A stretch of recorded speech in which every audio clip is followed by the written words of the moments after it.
menjelaskan tentang konsep kasih sayang dalam mendidik anak.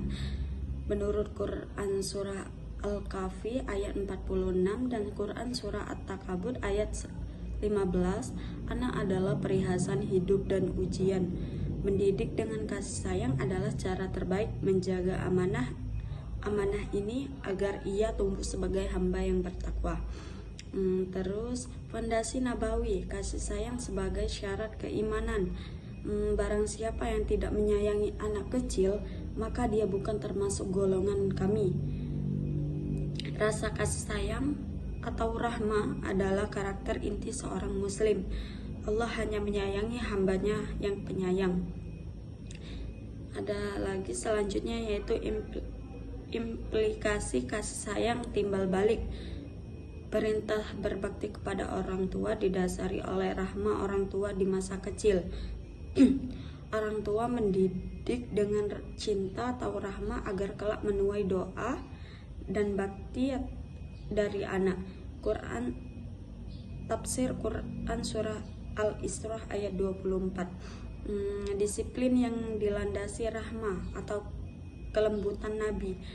Hadis ini kisah Nabi Shallallahu Alaihi Wasallam yang mencium cucunya dan menegur orang Badu yang tidak pernah mencium anaknya.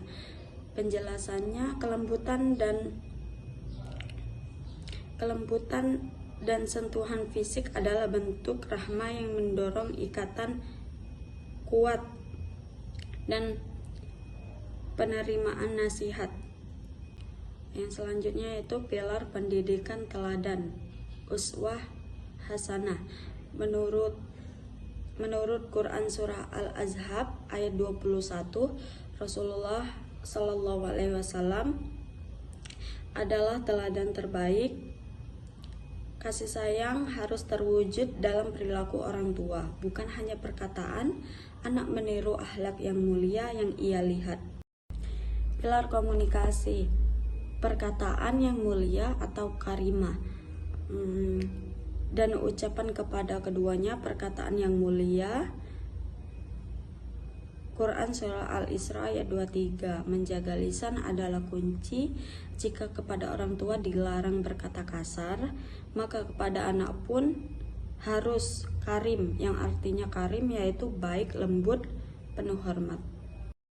Baik, selanjutnya adalah pilar komunikasi, yang dimana pilar komunikasi ini adalah larangan untuk menyakiti hati dari anak itu sendiri pada saat kita berkomunikasi. Nah, di sini larangan mengatakan atau membentak. Contohnya, itu dalam Quran Surat Al-Isra ayat 23, yang dimana larangan ini mengajarkan standar kehati-hatian dalam bentuk bertukar kata antar anak dan orang tua, termasuk saat orang tua atau pendidik saat menegur anak. Ini kita harus menghindari membentak atau bahkan merusak harga diri dari seorang anak itu sendiri. Selanjutnya yaitu kasih sayang dan tanggung jawab. Hal ini lebih terfokus kepada kemandirian dari seorang anak. Nah, pembahasannya yaitu setiap kalian adalah pemimpin dan setiap kalian itu memiliki tanggung jawab. Ini terdapat dalam hadis riwayat Bukhari dan Muslim, yang dimana memberikan tanggung jawab itu harus berdasarkan atau sesuai dengan usia anak. Ini adalah bentuk dari kasih sayang yang mendidik kemandirian dan kesiapan anak sebagai khalifah di muka bumi. Selanjutnya itu menciptakan sakinah dalam lingkungan belajar, yang dimana keluarga itu harus mencapai kedamaian atau sakinah, cinta atau mawadah, dan kasih sayang atau rahmah. Ini terdapat dalam Quran Surat Ar-Rum ayat 21. Lingkungan rumah yang tenang, karena lingkungan rumah yang tenang dan penuh cinta adalah tempat terbaik bagi anak untuk belajar, karena itu baik untuk perkembangan dari seorang anak itu sendiri, baik dari sisi spiritual, emosional, terus juga jati diri gitu. Selanjutnya yaitu keseimbangan, yang dimana keseimbangan ini berbentuk kita memberikan cinta tanpa memanjakan dari seorang anak itu sendiri, yang dimana contohnya adalah kasih sayang Allah kepada hambanya. Ini Allah menyayangi hambanya, tetapi tetap diberi ujian atau disertai dengan ujian dan batasan. Begitu pula cinta orang tua kepada anaknya, ini harus disertai batasan agar anak bisa belajar resiliensi dan memahami hidup, bahwasannya hidup itu tidak selalu sesuai dengan keinginannya. Selanjutnya yaitu menetapkan batasan. Ini mengajarkan pendidikan tentang takdib atau disiplin. Nah, disiplin atau takdib ini bertujuan untuk mendidik akhlak dari seorang anak itu sendiri, yang dimana batasan itu harus adil dan konsisten, dapat memberikan bimbingan dan bukan meluapkan kemarahan. Nah, di sini disiplin itu harus mengembalikan anak kepada fitrah dan ketaatannya sendiri. Selanjutnya yaitu kesalahan anak sebagai peluang ihsan. Nah, mendekati kesalahan anak dengan ihsan itu artinya yaitu sabar. Sabar terlebih dahulu, mencari akar masalah, dan mengarahkan pada kebaikan. Bukan malah mempermalukan seorang anak itu ketika dia, maksudnya bukan mempermalukan setiap anak ketika dia mendekati atau melakukan kesalahan. Pentingnya doa orang tua. Doa orang tua adalah rahmat terbesar. Orang tua harus rutin mendoakan kebaikan dunia dan akhirat bagi anaknya. Kemudian, mengembangkan empati, hak anak yatim dan fakir.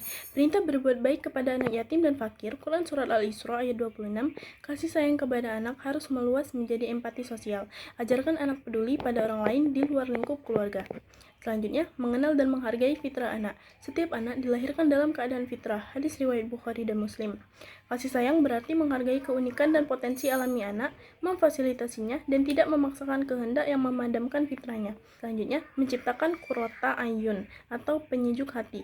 Doa agar dikaruniai pasangan dan keturunan yang menjadi penyejuk hati atau qurrata ayun. Quran Surat Al-Furqan ayat 74. Tujuan akhir pendidikan penuh kasih sayang adalah melahirkan anak yang menenangkan dan membahagiakan orang tua. Selanjutnya, waktu berkualitas, momen sakinah. Keluarga sebagai sumber kedamaian atau sakinah, Quran Surat Ar-Rum ayat 21. Sisihkan waktu harian tanpa gangguan atau gadget untuk membangun ikatan dan mencapai ketenangan emosional bersama. Terakhir, aksi nyata. Kebiasaan Nabi Shallallahu Alaihi Wasallam. Nabi sering menggendong, mencium, dan bercanda dengan anak-anak. Beliau juga mengusap kepala anak-anak sebagai bentuk perhatian dan doa. Amalkan ritual harian yang menunjukkan cinta secara eksplisit dan konsisten. Sekian presentasi dari kelompok kami. Wassalamualaikum warahmatullahi wabarakatuh.